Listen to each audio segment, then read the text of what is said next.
The guys are working on a couple of cool builds. I thought I'd show you what they're doing. This is an LT test motor. We run every harness on this engine. This is an L87, and you've seen it in here for a while. But we decided that we wanted to make this L87 run the way GM intended it to run. That's to have full dynamic fuel management, so it can be a 2, 3, 4, 5, any cylinder you want up to 8, and everything in between, unlike active fuel management, which is either a 4-cylinder or an 8. So what a lot of guys do is they'll fit an L86 harness to an L87 or an L83 harness to an L84 and then just run it as an L84. But we wanted to make it run the way it was supposed to. So we have the L87 ECM and the, I think it's a T93, isn't it, Kellen? Yeah, it's a T93. So we have a GM harness here. We don't have the mass sensor on. Let's go ahead and fire it up.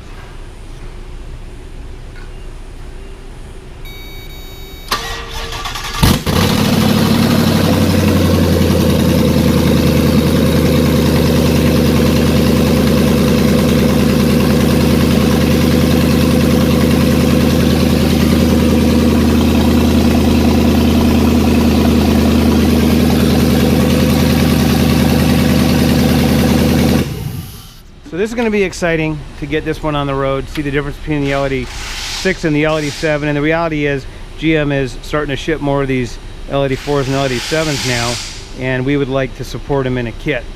I'm not sure how much good the stop start's going to do on these.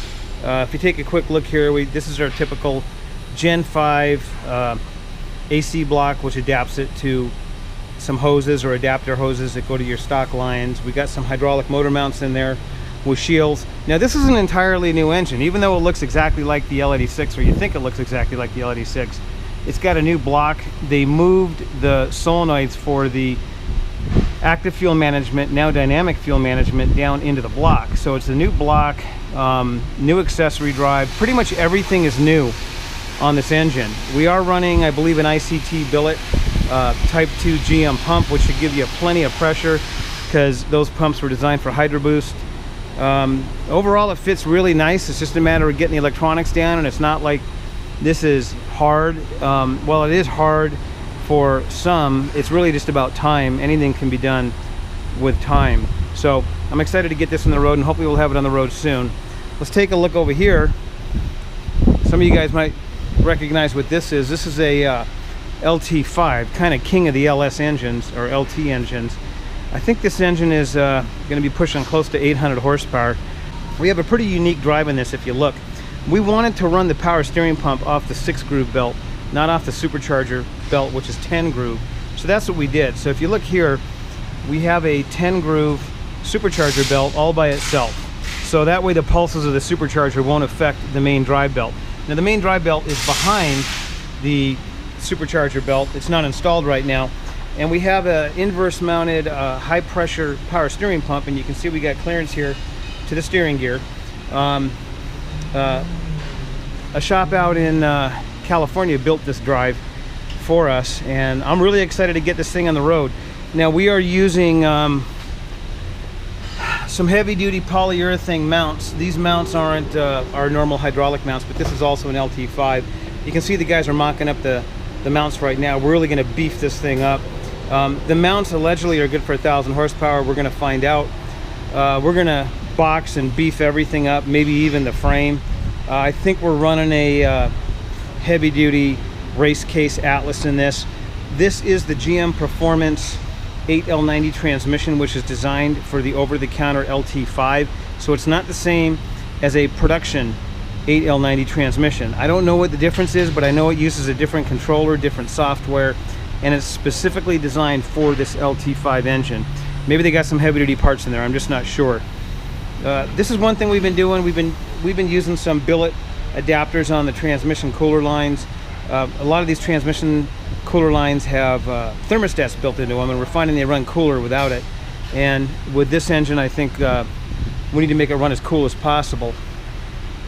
So again, here's a very unique first-time type build that we're doing, and we're going to give you some updates on that.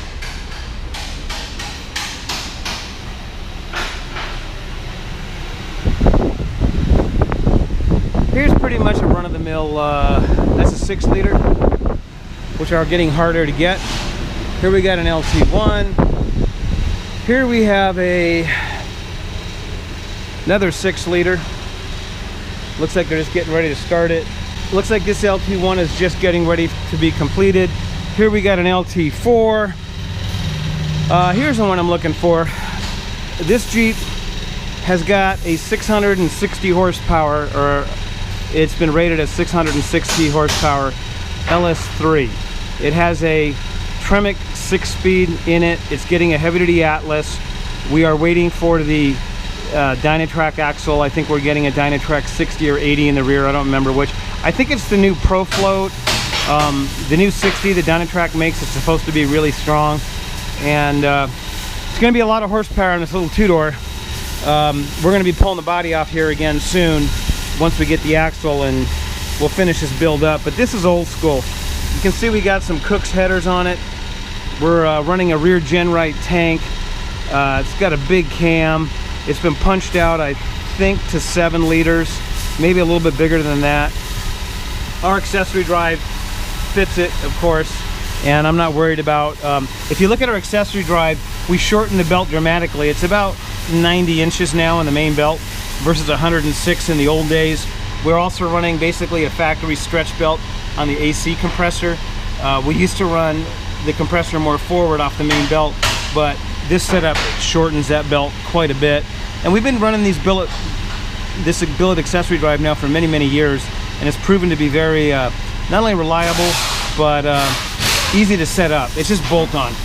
Here's the last new 6 liter L96, so say goodbye to the L96. Somebody bought it. We're setting it up to put in the vehicle. It's too bad. It's a great engine, and I wish GM was still making it. Right over here, this is an LS3, but right over here is the replacement for the L96, or not the replacement, but let's say a substitute. This is the L83. I just did a video on the L83 that I'll be posting soon. This engine has very similar performance to the L96.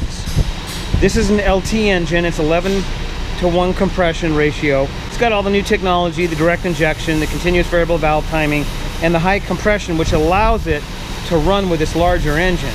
Now, I will say that we are going to be supporting the new L8T, or the new 6.6 liter. We're just waiting for GM to release it as a production engine. And this is the reality. These engines, while they're great engines, they're just they're getting long in the tooth, and GM's dropping production, so parts supply is getting hard.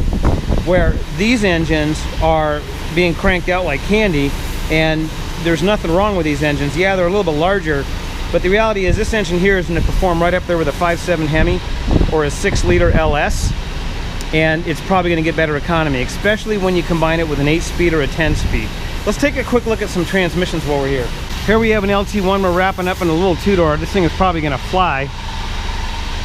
This is pretty typical. We got an S-Pod in it. This is our new quad header radiator, which we've had really good luck with. It's custom built for Motec.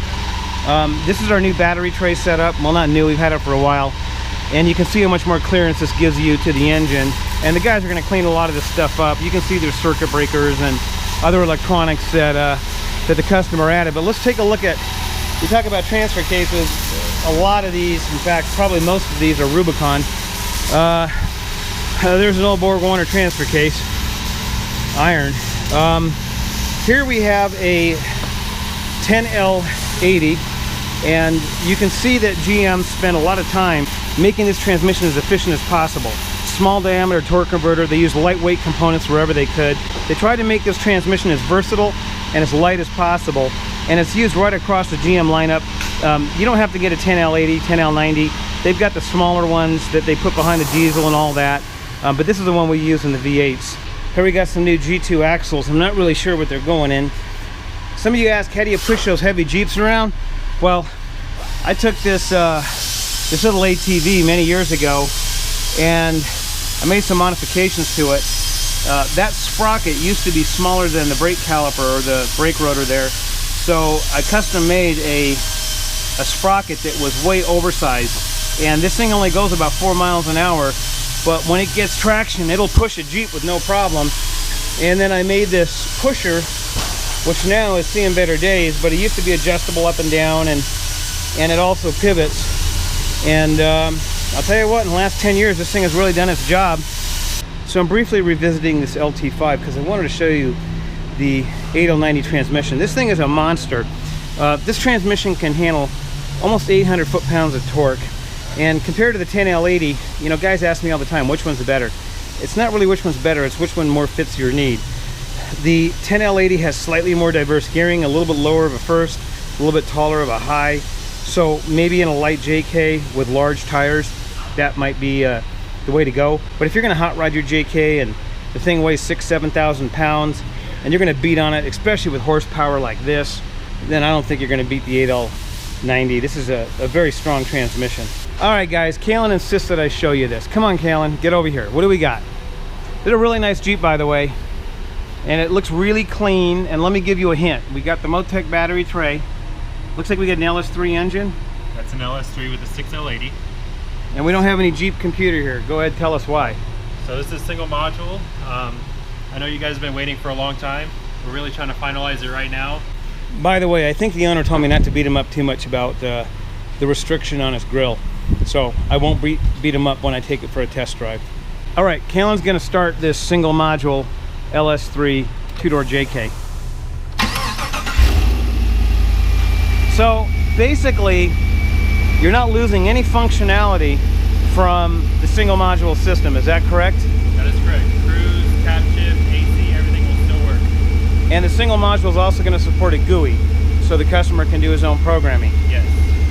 So I really like the LS3s because they're very compact engines, as you can see. And then over here we got our battery tray, of course. You can see the heater hoses are run much cleaner, away from the engine.